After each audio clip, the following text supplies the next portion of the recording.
Meghan Markle, the Duchess of Sussex, launched her podcast Archetypes this year after signing an extensive deal with the streaming platform Spotify.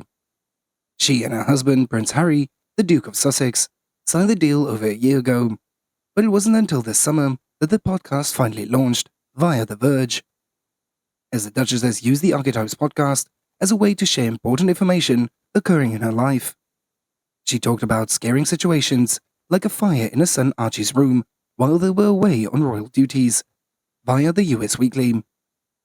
She told stories about her time dating Harry, as well as how her time on Deal or No Deal had made her feel about her self-worth.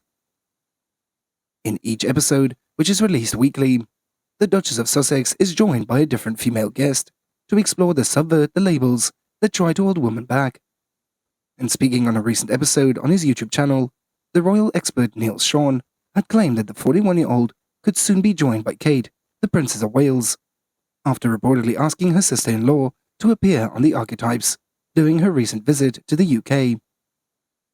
Here are the specifics, as the royal expert Neil Sean reportedly spoke to a source who had said that while Meghan was staying at Frogmore Cottage, she put out a request to the Princess of Wales to appear on an upcoming episode of Archetypes.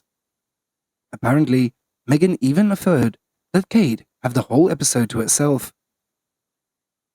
Sean had added that in Meghan's eyes, this is because she had based it along the idea of the two duchesses, as they then were at the point, and of course talking about how difficult it is to run a family, work-life, and work balance.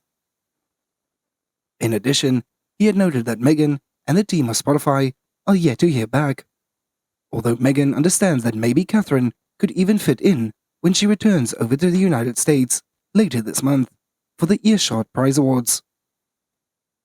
But Princess of Wales will accept Meghan's invitation because their relationship has been rifted, and the problem is with Meghan and how she looks at Kate. Instead of seeing a friend in her, she sees a rival.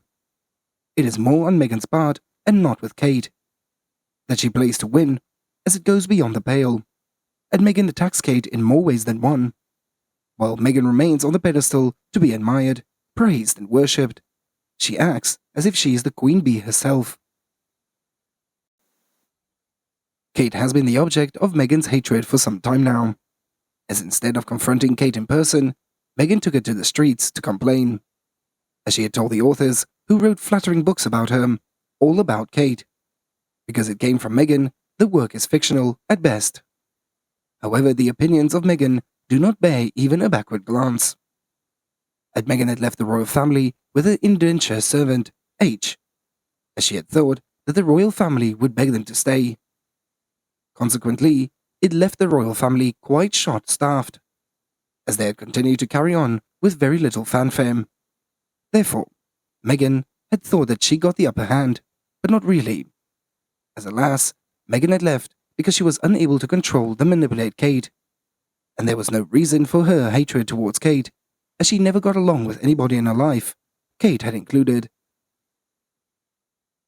So Kate won't join in Meghan on our podcast, but moreover in September, the Princess of Wales and the Duchess of Sussex had joined forces, along with their husbands, to greet the royal mourners in Windsor, as they had previously dubbed the Fab Force, to spoke to and thank the members of the public for their support following the death of Queen Elizabeth II on September 8th.